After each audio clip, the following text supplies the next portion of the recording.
Welcome back, everyone, to the Fantasy Crossover Podcast. I am your co host, Danny, joined with Brian. And today we're going to be reviewing our NBA 2021 season fantasy player rankings. Something to note, these rankings are directed towards a category league. So even though we do incorporate some points league recommendations, they're mainly focused at category leagues. And today we're going to be covering the 50 through 100 pick for our top 150. So we'll get started right away. For number 100, we have Jalen Green coming in. Last year, he was unranked. This is his rookie year. Being the second overall pick, he has a huge chip on his shoulder. And given that Houston basically gave a lottery pick for him, we know that he's going to have a long runway. Green had a very impressive performance in the G League last year, averaging 18 points per game on 46% shooting and contributing 4 boards and 1.5 steals. We anticipate Green to have a strong year in terms of points and threes for Houston upcoming, and we just hope that he can maintain that above 45% field goal average. At number 99, we have Nerlens Noel. Last year, he ranked 77th. He's truly a defensive and rebound specialist, especially late last year. Noel averaged 61% from the field and averaged 6.5 rebounds per game, 1.1 steals, and 2.2 blocks. We expect his role to be expanded this year given his contract extension, so we expect continued efficiency in these stats, and hopefully he can improve on his points, seeing as he just averaged 5 points per game. Be aware that his free throws are very low at 72% last year, and that he contributes no threes. At number 98, we have Jakob Poeltl. Last year, he's 103. He's a great player for your overall efficiency, rebounds, and blocks. Poeltl averaged 61% from the field last year, 8 boards per game, and 1.8 blocks. He also averaged 8.6 points per game, and there's a decent chance that with DeMar DeRozan gone and LA no longer being there, his scoring does improve a little bit. So hopefully he cracks 10 points per game. You do need to note that he's a very poor free throw shooter at just 51% from the line last year. At 97, we have Al Horford. Last year, he ranked 71. Horford's just a great all-around player in the few games that he played last year with Oklahoma City. He averaged 14 points per game with 7 rebounds and 3.5 assists. He also contributed 1 steal and 1 block per game with 2 3-pointers made. We anticipate Horford's role to be much lower this year with Boston, given that he's going to be backing up Robert Williams and splitting time with Enes Kanter. But overall, he's just a great all-around center that doesn't really hurt you in any category and just chips stats everywhere. And at 96, we have D'Angelo Russell. Last year, he was 94th overall. Russell did struggle last year, just staying healthy. He only played 42 games. He is great for 3-pointers averaging 3 3-pointers per game. He also contributed 19 points per game, 6 assists, and 1 steal. We anticipate him to continue to shoot at a high volume and provide great points, 3-pointers, and assists. Just be prepared for him to struggle in terms of field goal percentage and free throw percentage. Last year, he shot 43% from the field and 76% from the free throw line. Hopefully, we can see improvements for him to return closer to his Brooklyn day efficiencies. And at 95, we have Marcus Smart of the Boston Celtics. He finished 89th last season. If you're punting your field goal percentage category, he's obviously a great add. He had a career high 5.7 assists per game and 1.5 steals per game last season, along with nearly 2 threes a game. Unfortunately, his sub 40% shooting from the field really drags down his ranking. Last year was actually at 39%, was actually his second best shooting season of his career. Boston's situation is going to look a lot different with Schroeder versus Kemba last season. So we do anticipate a slight decrease in production. He did only take three free throws a game last season. So you'd like to see your guards get to the line a little bit more and help with those points per game. And he also finished under 80% from the line, which is right around below average for a guard. At 94, we have Jusuf Nurkic of Portland. He finished 105th last season. Durability is really Nurkic's biggest concern and the biggest thing holding him back. It's hard to predict injuries, of course, but when you take it's something that you really need to take in consideration when you're drafting. He's only played 45 games in the last 2 seasons combined. One would think that his points per game was an anomaly at only 11 per game, so we'd expect a slight increase there. That was actually his worst since 2016. He did give you 9 boards and nearly 3.5 assists per game, which is obviously pretty solid for a big. And he did have a steal and a block per game, which, again, for his position, he's above average in that category as well. At 93, we have Derrick Rose of the New York Knicks.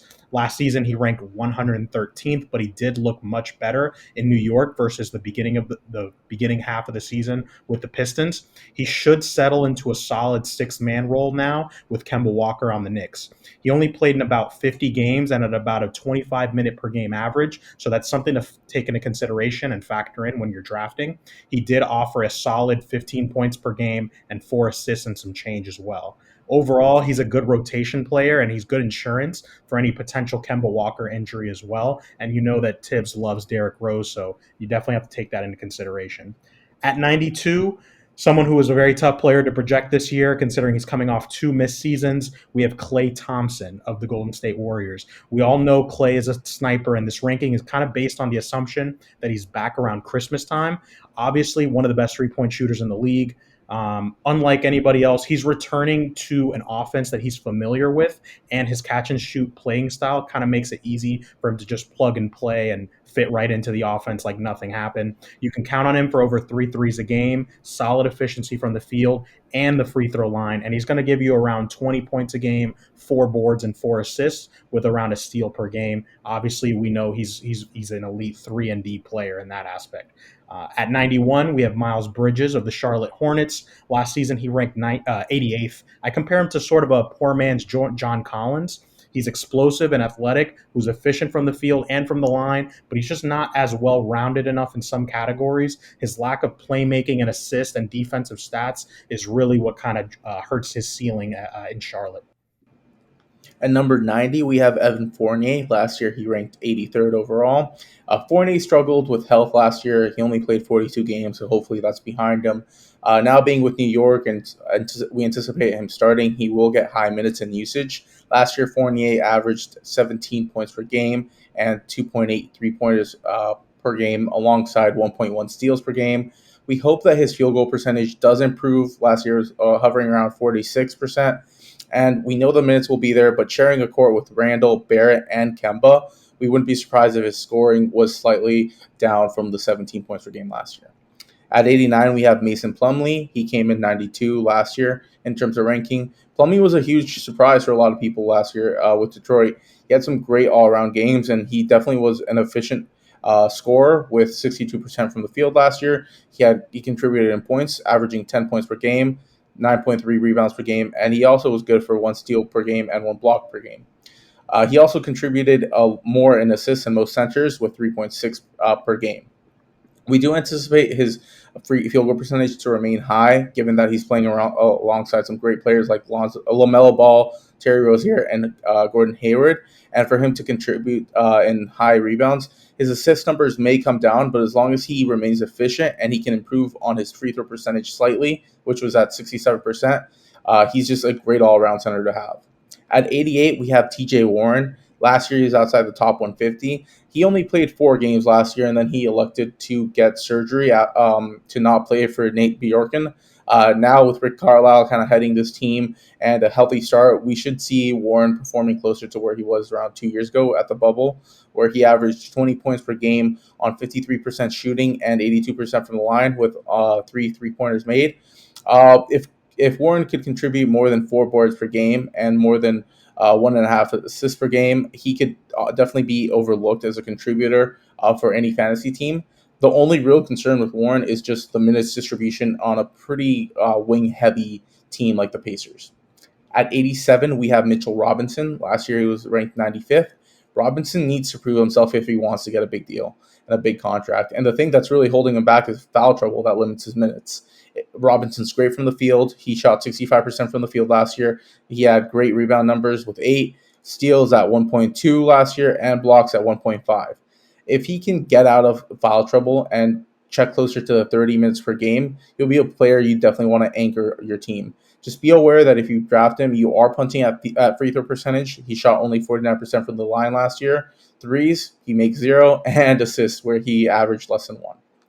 And at 86, we have Andrew Wiggins, who finished 87th last year. Wiggins had a pretty successful year with Golden State. He averaged about 19 points per game, 5 rebounds, 2.5 assists, and 2 three-pointers made. He also contributed in steals and blocks with 1 each. We anticipate his role to be very similar this year with Golden State, and we hope to see improvements from the line, where he's a pretty poor free throw shooter at 71% last year and 73% from his career. But all around, he's a great wing player to have in your team who can contribute and kind of have a repeat compared to last year. At 85, we have Anthony Edwards of the Minnesota Timberwolves, ranked 114th in his rookie season. We're expecting a big step forward for him in year two. Last season, he was an excellent option in points leagues with a solid 19.3 points per game and 4.7 boards. We're anticipating that he's going to break 20 points a game this season and at least 5.5 rebounds. That's my goal for him as well. His efficiency is only going to slowly increase based on the fact that he now has a year under the system in Minnesota. He did shoot 41%. I don't see that number staying the same. I do expect that more in the 43 to 44% range. One thing that stood out for Edwards was his threes per game were surprisingly solid. He made 2.4 per game last season, and I can actually see him ticking up closer to 3 per game this year. He's actually a sleeper defensively as well, with over a steal per game averaged. And I would like to see his free throws improve from 77% to closer to that 80% range. All in all, though, it does look like Anthony Edwards is a big part of the future in Minnesota. And based off that, I could see them giving him a heavy role in that offense behind Karl Anthony Towns. At 84, we have Reggie Jackson of the LA Clippers. He was unranked last year, but obviously, based off all signs from this summer, everything is pointing towards him being the new starting point guard in LA. We expect him to take on a pretty big role in the offense, as we saw in the playoffs when Kawhi went down. For reference, in 8 games without Kawhi, Reggie Jackson averaged 21.4 points a game, 4.4 assists a game, and 3.9 rebounds a game. He also hit 3.3 threes a game on 1.6 steals a game. Obviously, small sample size, and the big question is going to be how sustainable that would be over an entire season. But I think it's a good calculated risk worth investing a guard spot on. Again, it's a really small sample size, but with no Kawhi in LA, there's going to be a clear void and need for scoring and playmaking from another player. And I think Reggie Jackson is going to be a big part of the LA Clippers this season. At 83, we have PJ Washington of the Charlotte Hornets. He ranked 82nd last year, so we kind of expect him to maintain similar productivity in Charlotte. He's underrated defensively, giving you both over a steal and a block per game. I'd just like to see him be a little bit more efficient from the field and from the line. If not, he's got top 75 potential. He is a little undersized for a big at 6'7", which might be a reason for his struggles in the paint. I'm curious to see what his role is going to look like now with Mason Plumlee on the roster and see how that affects his minutes and his role with the team this season. At 82, we have TJ McConnell of the Indiana Pacers. Last season, he ranked 74th. In 26 minutes a game, McConnell averaged 55% from the field, 6.6 assists, and 1.9 steals per game. He's excellent in all the categories I just mentioned. He's average to below average in the remaining categories. He's 100% to me worth a roster ad just off the value that he adds in those categories alone. Surprised to see a guard with a sub 70% free throw percentage, but that definitely is TJ McConnell's weak spot. It's his offensive productivity. It's the reason why he's not a starter, and he's more of a off the bench spark plug, but he is very good at what he does. And if the first few draft picks that you use are not guys that are strong at assists and steals, TJ McConnell's a really good pickup in later rounds to assist with those categories.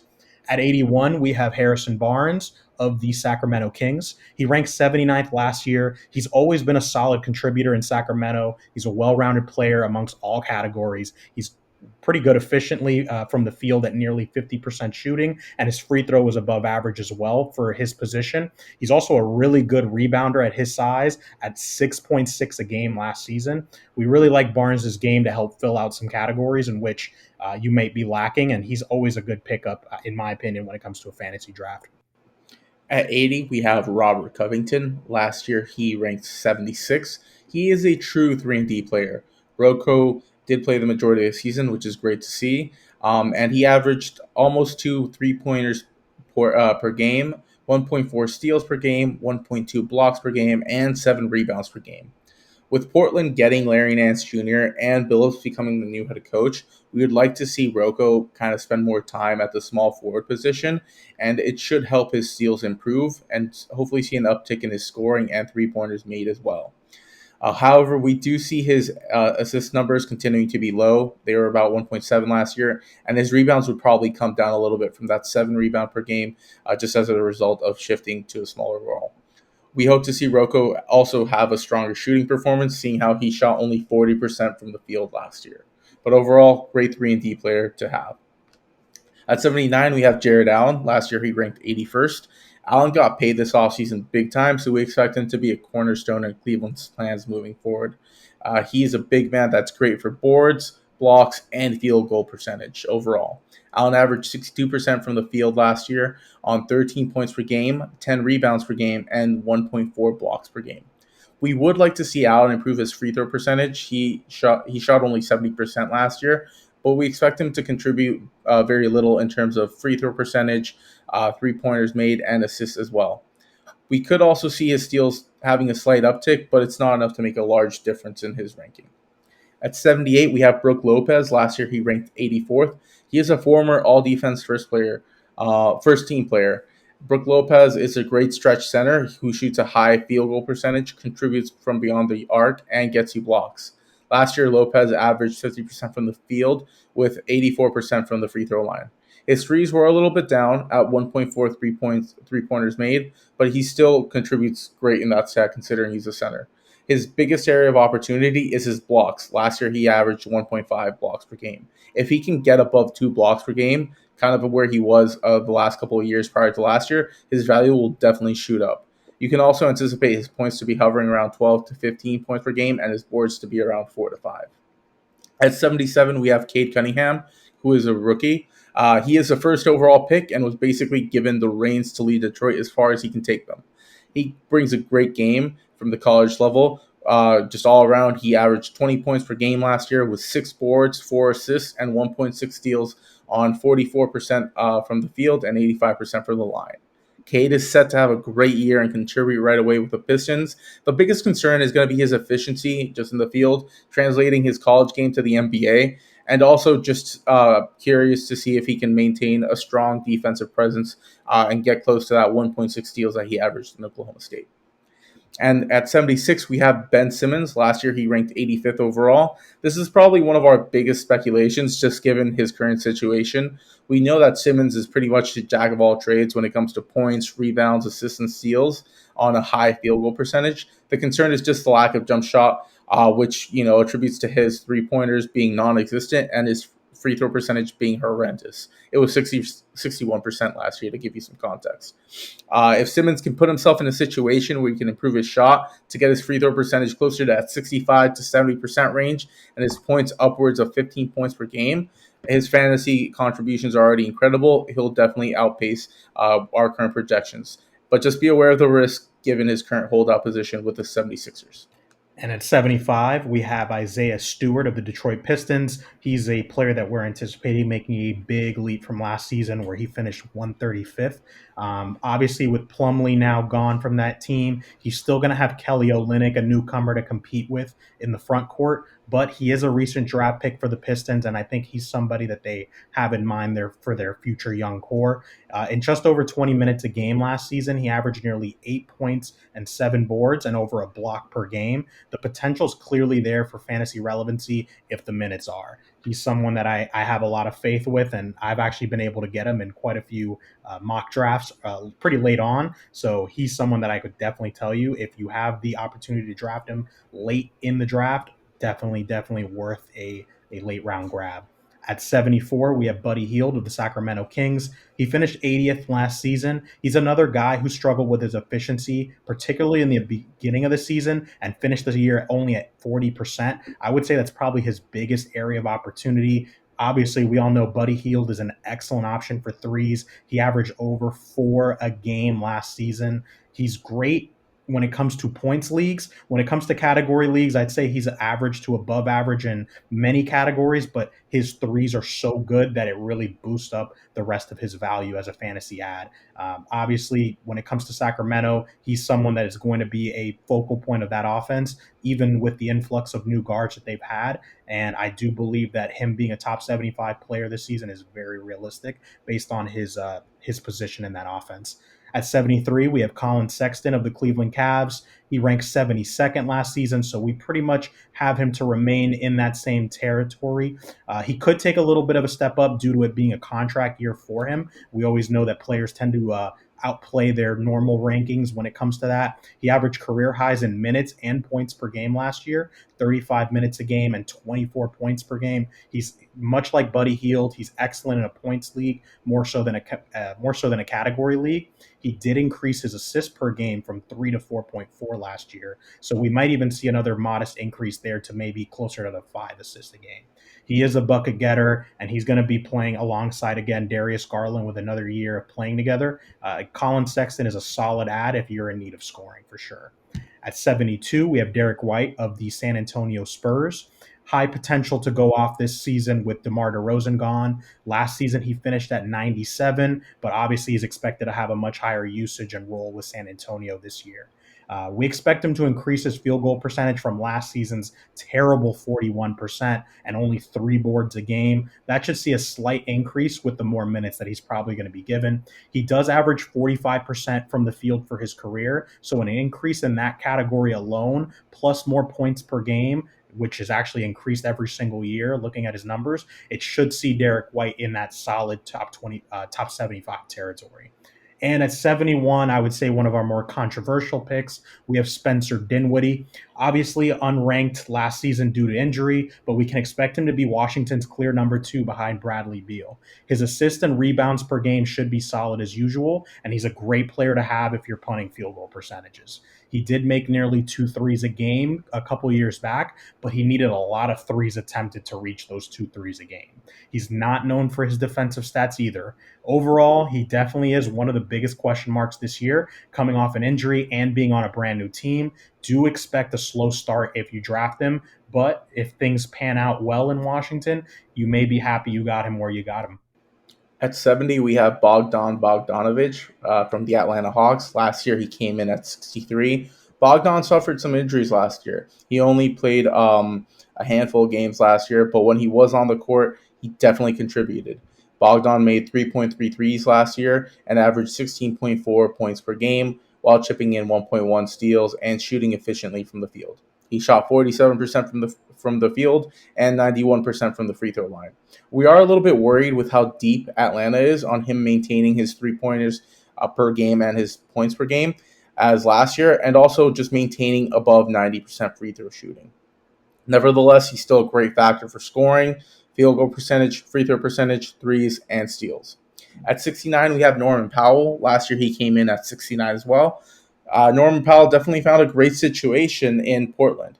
He is a points and three-pointer streamer that shot high from the free throw line as well at 87% and contributed 1.2 steals per game.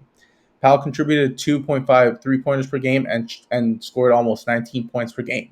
Portland definitely knows what they're going to do with him. He's going to score, and if he can maintain his field goal percentage at around 48%, he's bound to be a great contributor. Do note that his rebounds per game and his assists were low, 3 rebounds per game and 2 assists, and we just don't see that stat necessarily improving. At 68, we have Kemba Walker. Last year, he ranked 62nd overall. Kemba had an injury-plagued year last year. He only appeared in 43 games. As a guy that's sliding into a Tom Thibodeau system, he should see his minutes hold close to where they were at Boston at about 32 per game. Kemba brought in 3 three-pointers per game, 19 points per game. He averaged 5 assists and 1.1 steals. We anticipate the points coming up being a larger focal point in the Knicks offense, and his assists should still hold steady at about 5 to 6 per game. If Kemba can improve his poor shooting from last year, where he shot 42% from the field, then he'll be a great point guard to add in terms of points, threes, assists, and steals. At 67, we have Tyrese Haliburton. Last year, he ranked 70th. He was a finalist for the Rookie of the Year award last year, and Haliburton was definitely a pleasant surprise for the Kings and practically everyone that had him. He's a great defender with 1.3 steals last year. He also contributed an assist with 5 last year, and he just had a well overall shooting range with 47% from the field and 86% from the line. We should see him emulating those last year's stats this year. It's just going to be interesting to see how he shares the backcourt with Fox, Hield, and now Davion Mitchell. But if they can distribute the minutes appropriately and he can improve his scoring output, because he only had 13 points per game last year on 2 threes, you should be pleased. And at 66, we have Kelly Olynyk, who ranked 66 last year as well. Olynyk saw his role drastically increase as he moved to Houston from Miami, and that was a large part why he got his contract in Detroit. He's a great stretch big that can convert on threes. He shot 1.8 threes per game last year and shot efficiently from the field and from the free throw line, 48% from the field and 83% from the line. We anticipate Olynyk's points to be slightly higher. He shot about 15 points per game last year, and his rebounds to be around 6 to 7. With 1.1 steals per game, Olynyk is definitely a big to keep an eye on, as he can maintain a strong field goal and free throw percentage, but just don't expect too many blocks from him. And at 65, we have Mikal Bridges of the Phoenix Suns. Last season, he ranked 61st. He's a smart 3-and-D player who just does a lot of things right. He had an excellent field goal percentage last season at 54%. He just makes the right decision a lot, and he's got an elite point guard in Chris Paul who can find him on the wings. At over a steal per game and nearly a block per game as well, you'd like to I would like to see a little bit more from rebounds and assists per games from him, but I do expect his numbers to be pretty much in line with last season, considering the fact that Phoenix is essentially bringing back the same team this year. Mikal Bridges is really a solid add, especially if you can get him at a good value late in the draft. At 64, we have Chris Boucher of the Toronto Raptors. He ranked 56th last season with only 24 minutes a game. He's the rare big that's solid from the line, can hit threes consistently at 1.5 a game last season, and he got nearly 2 blocks a game in a somewhat limited role. There's a lot of question marks about what his role in Toronto is going to be, which is what brings his value down slightly. But if any other big there misses significant time, Boucher is in line for a big minutes increase and in turn a big fantasy relevancy increase as well. At 63, we have Mike Conley of the Utah Jazz.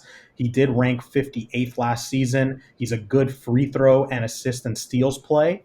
Durability, again, has been a concern for him in recent years. He's played 70 games or more only once in the last 5 seasons, and he's played under 30 minutes per game the last 2 years as well. So while he still has an important role in Utah, he's been slowly but surely losing that fantasy relevancy, and the trend, I think, is going to continue this season. They're going to give Donovan Mitchell the keys to the offense as they did last year, and Mike Conley is sort of a secondary facilitator in Utah. So that's something you need to consider along with the potential games missed. But he's obviously a smart, nice point guard to have if you're investing heavy into bigs in the early rounds. At 62, you have Robert Williams of the Boston Celtics. He ranked 73rd last season with an incredible 72% from the field. He did kill you, though, with his 62% shooting from the free throw line. He's one of the only players in the league with a higher field goal percentage than free throw percentage, so something to keep in mind there. He only had 8 points per game as well, but he did give you 2 blocks a game. So considering his offensive volume and role in Boston, this is probably his ceiling. But if you need defense and you need rebounding, Robert Williams is a heck of an add to have for sure. And at 61, Terry Rozier of the Charlotte Hornets. He ranked 53rd last season. It was his first season cracking 20 points per game and over 3 threes a game. My biggest question with Terry Rozier is that sustainable? I think there's going to be a slight decline in his offensive output. He is underrated from a steals perspective at 1.2 per game, which took me by surprise, but he did only shoot 45%, so his efficiency could use some work. All in all, this is going to be LaMelo's team, and I think as the year continues to go, that's going to be something to keep an eye on, but Terry Rozier is obviously a solid player to have on the roster as well. At 60, we have Jaren Jackson Jr. from the Memphis Grizzlies. Last year, he ranked 67th overall. JJJ only played 11 games last year as he made his way back from injury. We do expect him to continue to be a strong stretch 4, and if he can get his foul troubles behind him, because he only averaged 24 minutes per game, we could see his stats drastically improving.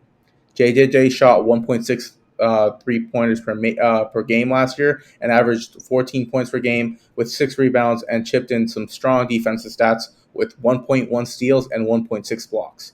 His biggest deficiency was his field goal percentage, 42%, which we would expect to be closer to 45%, and his assists were also very low, just averaging 1 assist per game. If JJJ can average closer to 28 to 30 minutes per game, he could definitely outperform his projection.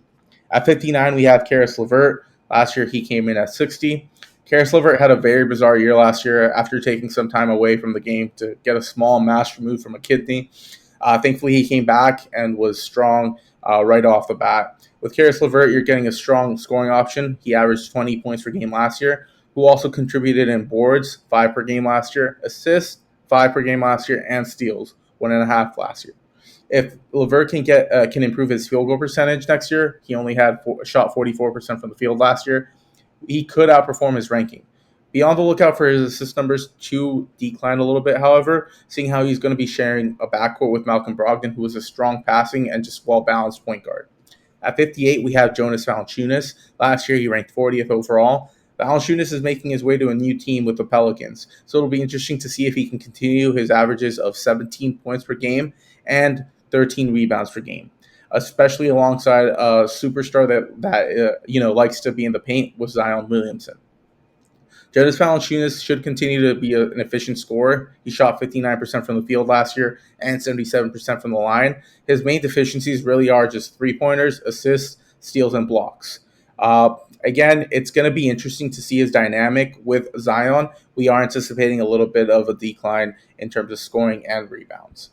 At 57, we have Darius Garland. Last year, he ranked 91st overall. Garland was a pleasant surprise to everyone last year, and we're anticipating, given the recent reports of Cleveland kind of shopping around Colin Sexton, for Garland to be the true point guard of this Cavs team. Garland is a strong assist option. He averaged 6 last year. He averaged 18 points or 17 points per game last year as well, and 1.2 steals. He also was a strong contributor from the line at 85%.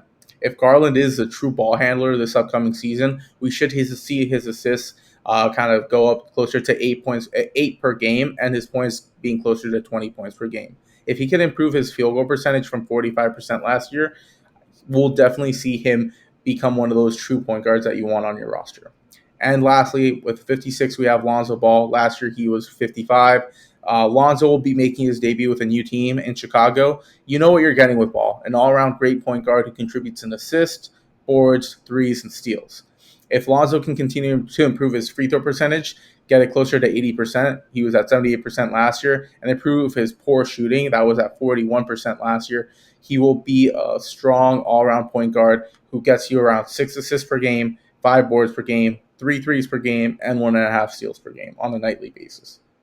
And at 55, we have John Collins of the Atlanta Hawks, ranked 54th last season. He's going to give you solid efficiency numbers from the field and free throw line. One concern that I have for a guy of his caliber, he couldn't crack 30 minutes a game last season. You would think for a guy that Atlanta invested so much money in this offseason that he'd be able to see the floor a little bit more. It's something to keep an eye on if you're planning on investing a high draft pick with him.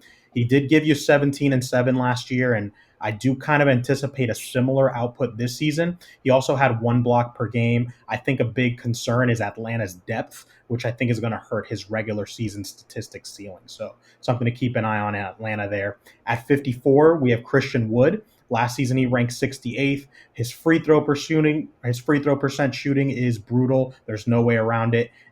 You can expect to punt that category if you take Christian Wood at 63% last year. He did give you 21 and 10 with a block per game, though, which is a really solid value. With John Wall pretty much officially done in Houston, it looks like Christian Wood's going to take the mantle as their best player officially. The only thing really stopping him is load management at the end of the season, which hurt him last year as well. If Houston decides that this season's just not worth playing for at the end. Durability has obviously been a little bit of a question mark. I'd like to see him get a little bit stronger this offseason and come in ready to go and take the mantle for a full season in Houston. But definitely anticipate close to a top 50 year for Christian Wood. At 53, we have DeJounte Murray, another big jump for him from the San Antonio Spurs. He finished 75th last year. He really needs to work on his perimeter shot a little bit more, shooting under 1 3 per game. His efficiency from the field also could be improved slightly, as well as his free throw percentage. His points and assists could see a slight bump with DeMar DeRozan gone, and he's obviously a really well-rounded category player. He's someone that I've actually personally drafted multiple times, and he always seems to deliver when it comes to the well-rounded category stats. At 52, we have LaMelo Ball of the Charlotte Hornets. He ranked 64th last season. His biggest area of opportunity is his efficiency. He shot 43% from the field and 75% from the line. I think he's going to improve his 3-point volume as well to a little over 2 per game because he was at 1.8 last season. Great contributor for rebounds and assists. Expecting him to take another step in year 2, especially now with no Devontae Graham as well, which I think is going to help with his usage. I think the biggest number to watch out for with LaMelo Ball is going to be his assists. He had 6.1 assists per game. I think that number is going to climb to closer to 7 or 8 territory, and that's a big reason for why he jumps up 12 spots in our rankings. And at 51, we have Jeremy Grant of the Detroit Pistons, runner up for most improved player last season. He was ranked 65th. Field goal percentage is his biggest area of opportunity. As you know, he took a big leap in responsibility going from Denver to Detroit. He only shot 42%. Another area of opportunity for him is actually his rebounds a game. It was under 5 a game, which for someone with his height and length is pretty disappointing. It's going to be interesting to see how Cade Cunningham affects his situation and usage this season, but I do anticipate that it could make Jeremy Grant's life a lot easier in Detroit. So all in all, I'm going to quickly recap all of our rankings for today. For number 100, we had Jalen Green. At 99, we had Nerlens Noel. At 98, Jakob Poeltl. At 97, Al Horford. At 96, we had D'Angelo Russell. At 95, we had Marcus Smart. At 94, we had Yusuf Nurkic. At 93, Derrick Rose. At number 2, Klay Thompson. At number 1, we had at number 91, we had Miles Bridges. At number 90, we had Evan Fournier. At 89, Mason Plumlee. 88, we had TJ Warren. At 87, Mitchell Robinson. At 86, Andrew Wiggins. At number 85, Anthony Edwards. At 84, we had Reggie Jackson. At 83, we have PJ Washington. At number 82, we have TJ McConnell. At 81, Harrison Barnes. At number 80, we have Robert Covington. At 79, Jarrett Allen. At number 78, Brook Lopez. At 77, we had the rookie Cade Cunningham. At number 76, we had Ben Simmons. At 75, Isaiah Stewart. At number 74, we had Buddy Hield. At number 73, we had Colin Sexton. At 72, Derek White. 71, we had Spencer Dinwiddie. At number 70, we had Bogdan Bogdanovic. At 69, we had Norman Powell. 68, we had Kemba Walker. 67, we had Tyrese Halliburton. At number 66, Kelly Olynyk. At 65, Mikal Bridges. 64, Chris Boucher. At number 63, Mike Conley. At 62, we had Robert Williams. 61 was Terry Rozier. At number 60, Jaren Jackson Jr. At 59, Karis LeVert. 58 was Jonas Valanciunas. At number 57 was Darius Garland. At 56 was Lonzo Ball. 55 was John Collins. At number 54 was Christian Wood. 53, DeJounte Murray. 52 was LaMelo Ball. And lastly, at 51, we had Jeremy Grant. With all that said, we do have our 25 through 50 rankings that will be announced on Friday. Danny, do you have anything you wanted to add? No, just looking forward to that. And remember, guys, we appreciate your feedback. Definitely let us know if you agree, disagree with our rankings through our social media accounts, Twitter, Instagram. Yeah, we'd love to hear from you guys. All right, guys. Thank you guys so much for tuning in, and we can't wait to release the rest of our rankings for you. Everyone have a great rest of your day.